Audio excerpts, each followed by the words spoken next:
Hi friends, എല്ലാവർക്കും നമസ്കാരം. ഇത് വൈകുന്നേരമായി കേട്ടോ. വൈകുന്നേരമായി അപ്പോൾ ശരി വീട്ടിലെ പണിയൊക്കെ ഒരുങ്ങിയപ്പോൾ ശരി എന്നാൽ ഒരു വീഡിയോ മേലെ വന്ന് ഫസ്റ്റ് എന്താ ചോദിച്ചാൽ മേലെ വന്ന് ചെടിക്കൊക്കെ ഒന്ന് വെള്ളം ഒഴിക്കുക എന്നൊക്കെ വിചാരിച്ച് മേലെ വന്ന് നോക്കി നോക്കുമ്പോൾ ഇന്നൊരു ബാഡ് ഡേ ആണ് കേട്ടോ.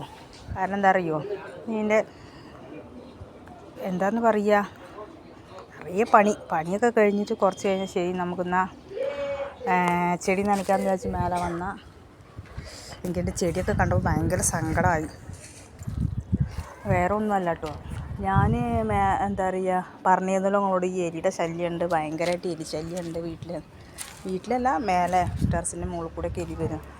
അത് കാരണം ഇന്നലെ ഇതിപ്പോൾ വൈകുന്നേരം വന്ന് നോക്കി നോക്കുമ്പോൾ ഞാൻ കുറച്ച് ചീരയൊക്കെ തെയ്യൊക്കെ മാറ്റി നട്ട് വെച്ചായിരുന്നു കേട്ടോ. അപ്പോൾ അതൊക്കെ ഒന്ന് എല്ലാറ്റിനും വെള്ളം ഒഴിക്കണം. വൈകുന്നേരമാണ് ഞാൻ എപ്പോഴും എനിക്ക് അത് സമയം കിട്ടാറുള്ളൂ വെള്ളം ഒഴിക്കാൻ.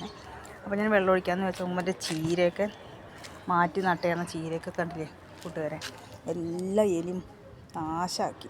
ഒക്കെ നന്നായിട്ട് തെളിഞ്ഞ് നിന്ന് കണ്ടില്ലേ, ഒക്കെ ഇങ്ങനെ കണ്ടില്ലേ, ഒക്കെ വലിച്ചു വാരിയിട്ടുണ്ട്. എലി എല്ലാം നാശമാക്കിയിട്ടുണ്ട്. ഇവിടെയൊക്കെ വെച്ചിരുന്ന ഈ കയ്പ്പയ്ക്കയുടെ ഒരു ചെടിയൊക്കെ കാണിച്ചു തരുന്നില്ല, അതിൻ്റെ ഉള്ളിലൊക്കെ എലി ഒക്കെ വലിച്ചിട്ടായിരുന്നു. അതിപ്പോൾ ഞാൻ എന്താ ചെയ്യുന്നത്, മുകളിലൊക്കെ ചിരട്ട കൊണ്ടൊക്കെ ഇങ്ങനെ മൂടി വെച്ചിരിക്കുകയാണ് കേട്ടോ. സേഫായിരിക്കും എന്ന് വിചാരിക്കുന്നു. എങ്ങനെയാണ് എലി വരണമെന്ന് അറിയില്ല. സ്റ്റെപ്പിലൊക്കെ ഞാൻ എന്നെ ഡോറൊക്കെ വെച്ചിട്ട് അടച്ച് റെഡിയാക്കിയിട്ടുണ്ട്. പക്ഷെ എന്നാലും എലി കയറി വരുന്നുണ്ട്. എന്താ ചെയ്യേണ്ടതെന്ന് അറിയില്ല. എലി വിഷം വെച്ച് കൊടുത്താലോ എന്ന് ആലോചിക്കുന്നുണ്ട്. നോക്കാം, അപ്പോൾ ചെയ്യണം. കുറച്ച് പണിയുണ്ട്. പക്ഷെ എന്താണെന്ന് വെച്ചാൽ നമ്മൾ നട്ടിട്ട് നന്നായിട്ട് വന്നിരുന്ന ഒരു ചീര ഇങ്ങനെ നാശമായി കണ്ടപ്പോൾ ഭയങ്കര സങ്കടമായി കിട്ടും. നമ്മളൊക്കെ എவ்வளோ കഷ്ടമെന്ന് അറിയും. ഇവിടെയൊക്കെ മണ്ണ് കിട്ടാനൊക്കെ ഭയങ്കര പാടാണ്. അപ്പം ഞങ്ങൾ മണ്ണൊക്കെ പൈസ കൊടുത്ത് വാങ്ങണം. മണ്ണൊക്കെ പൈസ കൊടുത്ത് വാങ്ങി, ചാണകപ്പൊടി എല്ലാം പൈസ കൊടുത്ത് വാങ്ങണം.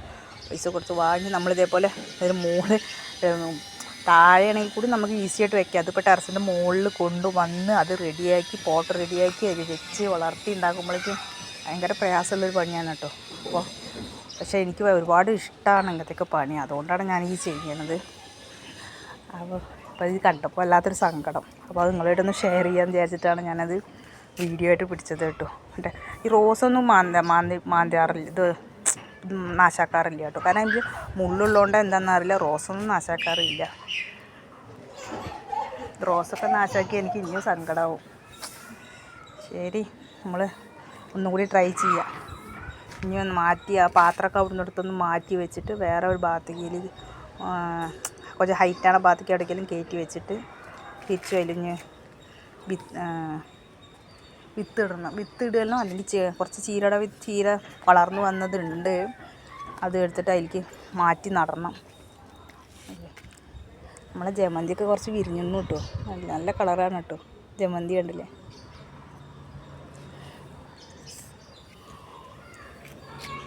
അപ്പോൾ അത് നിങ്ങളായിട്ടൊന്ന് ഷെയർ ചെയ്യാമെന്ന് വിചാരിച്ചിട്ടാണ് കേട്ടോ ഞാനിങ്ങനെ പിടിച്ചത്. അപ്പോൾ ഇത്രയും ഒന്നൊക്കെ എൻ്റെ വീഡിയോ.